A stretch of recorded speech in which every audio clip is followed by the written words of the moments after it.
நிகழ்ச்சியை தொடர்ந்து பாருங்கள், சப்ஸ்கிரைப் செய்து பாருங்கள். பொதுவா பாத்தீங்கன்னா, நம்முடைய தமிழ்நாட்டுல கொள்கை பேசக்கூடிய தலைவர்கள் பல பேர் இருக்கிறாங்க.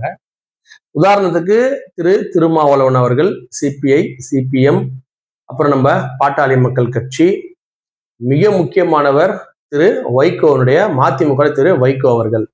இவங்கெல்லாம் ஏன் அரசியல்ல ஒரு இந்த மாதிரியான ஒரு கீழ்நிலைக்கு வந்தாங்க அப்படின்றது நமக்குலாம் நம்மளுடைய காலகட்டத்துல பாக்குறோம். இவர் இவ்வளவு பெருசா பேசினாங்களே, ஒரு முதலமைச்சருடைய நாற்காலிக்கு ஈக்குவலா பேசப்பட்ட வைகோ ஏன் இப்படி 4 சீட்டு 3 சீட்டு 2 சீட்னு ஏன் குறைஞ்சார் அப்படின்றது இப்பதான் கொஞ்சம் கொஞ்சமா தெரியுது. ஏற்கனவே பாத்தீங்க அப்படின்னா கிட்டத்தட்ட திமுக இருந்து பாத்தீங்கன்னா ஒரே நாள்ல திமுக இருந்து விலகி அப்படியே அதிமுக போய் சேர்ந்துருவாரு. அப்படியே அதிமுக இருந்து திமுக போய் சேர்ந்துருவாரு. கொஞ்சம் கூட அவர்கிட்ட ஒரு ஏன் சேர்றோம், எதுக்கு சேர்றோம், விளக்கம், அவருன்னு ஒரு பெரிய தலைவரா மதித்த இந்த தமிழ்நாட்டுல அவர் ரொம்ப சர்வசாதாரணமா தன்னுடைய முடிவுல எடுக்கிறாரு. அவர் கிட்டத்தட்ட 10 வருஷமா திமுக பயணிச்சாரு. சரி, அதுக்கு முன்னாடி அதிமுக சப்போர்ட் பண்ணுவாரு, திமுக சப்போர்ட் பண்ணுவாரு. மு.க. ஸ்டாலின் அவர்கள் எப்போ இவங்க 2 பேருக்கு பிரச்சனை ஏற்படுது, ஏன் வைகோ வைகோ தனி கட்சி ஆரம்பிச்சான்றது ஒரு சிறிய ஒரு பிளாஷ்பேக் நான் சொல்றேன். ஒரு காலகட்டத்துல பாத்தீங்க அப்படின்னா கருணாநிதி அவர்கள் மு.க. ஸ்டாலினை அடுத்த கட்ட தலைவரா திமுக எடுத்து வர முயற்சி பண்றாரு. ஆனா அப்போ வைகோ கோபால்சாமியான வைகோ திமுக ஒரு பயங்கரமான ஒரு பவர்ஃபுல் லீடரா இருக்காரு. அவர் நினைக்கிறாரு அடுத்து நம்ம தான் வரப்போறோம் அப்படின்ட்டு. அப்போ ஒரு வாரிசு அரசியல்லாம் திமுக அந்த அளவுக்கு கிடையாது. அப்ப நம்ம தான் வரப்போறோம்னு நினைச்சிருந்த நேரத்துல அவர் ஸ்டாலினை அடுத்த கட்ட தலைவரா மாத்துறத பார்த்தோன்னா அவர் ஃபுல்லா டென்ஷன் ஆயிட்டாரு. டென்ஷன் ஆகிட்டு எவ்வளவு ஃபைட் பண்ணி பாக்குறாரு, ஒன்னும் பிரயோஜனம் இல்லை. அப்போ இப்பயே அவருடைய பேச்சுக்கெல்லாம் அவர் கணீர்னு இருக்கு. அப்ப இப்ப எப்படி இருந்திருக்கும் யோசிச்சு பாருங்க. விடுதலை புலிகளுக்கும் ரொம்ப சப்போர்ட்டா இருந்தவர் வைகோ அவர்கள். அப்ப அந்த காலகட்டத்துல பாத்தீங்கன்னா அவருக்கு ஒரு பெரிய ஒரு மாசான ஒரு இது இருந்தது, ஒரு தோற்றம் இருந்தது அவருக்கு. அவருடைய பேச்சு எல்லாம் மயங்க, எப்படி கலைஞர் கருணாநிதி அவர்கள் பேசும்போது ஒரு மயக்கம் ஏற்படுமோ அந்த மாதிரி வைகோ அவர்கள் பேசுற பேச்சுகளோட ஒரு மயக்கம் ஏற்படும். அந்த அளவுக்கு ஒரு கம்பீரமான பேச்சு கொண்ட வைகோ அவர்கள். அப்ப அந்த காலகட்டத்துல அவர் அந்த அரசியலுக்கு அவரோட பேச்சுக்கள்லாம் பார்த்து நம்ம நினைச்சோம், முதலமைச்சர் ஆயிடு வரப்போகிறாரா, அட்டகாசம் கொண்டு வரப்போகிறான்னு பார்த்தா ஒரு தேர்தலில் தோத்த அடுத்த விஷயமே பாத்தீங்கன்னா அவரு உடனே கூட்டணி, உடனே அடுத்த கட்சி, உடனே அப்படியே அந்த தேஞ்சி தேஞ்சி தேஞ்சி தேஞ்சி தேஞ்சி தேஞ்சி இன்னைக்கு 4 சீட்டு 5 சீட்ல நிக்கிறாரு. சரி, இவர் தான் எப்படி இருக்காருன்னு பார்த்தா இவரோட மகன் துரை வைகோ அதுக்கு மேல இருக்கிறாரு. நீங்களாம் உண்மையா என்ன சொல்றேன், உண்மையா நீங்க செய்யறதுலாம் சரி, நான் தப்பு சொல்லல. டிவிக்கே தான் உங்களுக்கு வேணும் அப்படின்னா கண்டிப்பா எலெக்ஷனுக்கு முன்னாடி உங்களை யாரும் கையை பிடிச்சி இழுத்து நீங்க தான் போட்டி போடணும்னு சொல்லல. அன்னைக்கு நீங்க அங்க போய் சேர்ந்துருக்கலாம், சேரல. இப்ப என்ன பண்ண போறீங்க, அதுவும் தெரிஞ்சு போன விஷயம் தான். ஏன்னா உங்களை பத்தி ஒரு நம்பிக்கை இல்லாம தான் அவர் என்ன பண்றாரு, ஸ்டாலின் அவர்கள் நீங்க டிஎம்கே, அதாவது உதயசூரியன்ல போட்டி போடுங்கன்னு சொல்றாரு. இப்ப ஆதவர்ஜுனா அவர் பாக்குறாரு. காரணம் என்ன, நான் ஏற்கனவே சொல்லிட்டேன்.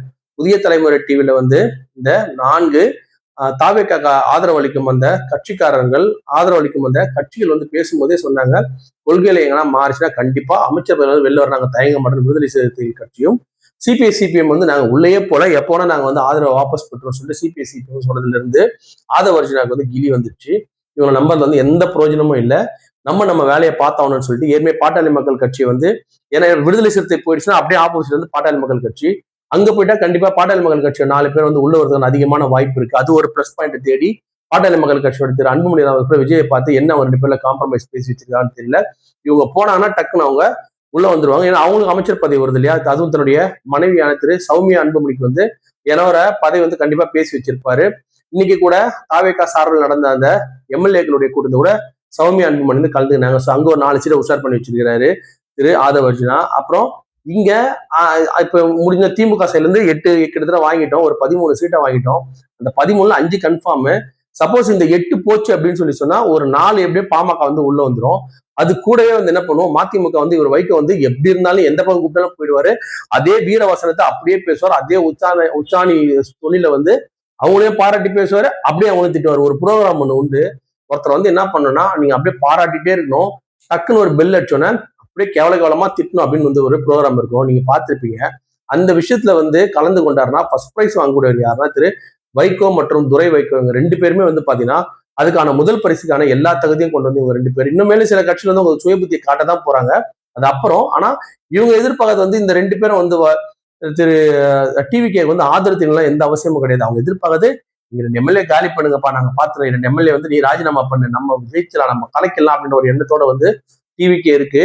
நீங்க எதிர்த்து போட்டியிடும் 2 கட்சியிலும் வந்து கிட்டத்தட்ட 60 வருஷம் இந்த ஆட்சி நடத்துறவங்க ஒன்னொரு சாதாரணமான ஆள். நீங்க நான் வந்து 1 மாசம் தான், அது 6 மாசம் கூட ஆகல.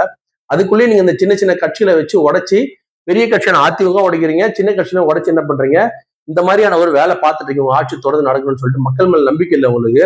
மக்கள் மேல நம்பிக்கை இருந்தா என்ன பண்ணீங்கன்னா 107 தொகுதியில நீங்க ஆட்சி நடத்துறீங்க, ஆட்சி கவிழுது அப்படின்னா மறுபடியும் மறுதேர்தல் வச்சு நீங்க 200 தொகுதியில் ஜெயிச்சு கூட நீங்க என்ன பண்ணிருக்கலாம், தொடர்ந்து ஆட்சி நடத்தலாம். ஆனா இப்ப நீங்க செய்யற காரியம் எதுவுமே நல்ல விஷயம் கிடையாது. அரசியல் வந்து ஒரு மிகப்பெரிய பிழையை ஏற்படுத்திட்டு இருக்கீங்க.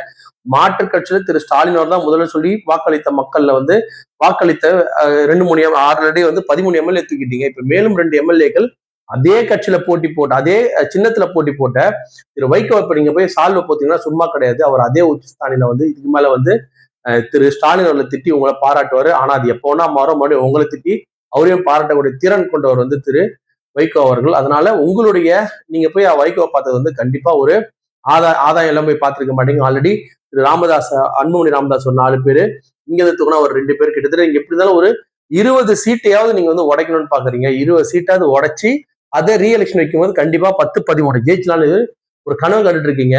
அது என்னவா ஆக போகுது, எப்படி ஆக போகுதுன்றது போக போகதான் தெரியும். எது எப்படி இருந்தாலும் திரு வைகோ அவர்கள் தன்னுடைய இந்த அதை சொல்லுவாங்க பச்சோந்தித்தனம்னுவாங்க, இங்க இருந்து வேற கலர் அப்பப்ப மாத்துறது, அந்த தனத்தை கைவிட்டால் மட்டும்தான் வைகோ மற்றும் துரை வைகோவுடைய மதிமுக கொஞ்சமாவது வந்து உயிர் பிழைக்க வாய்ப்பிருக்கிறது.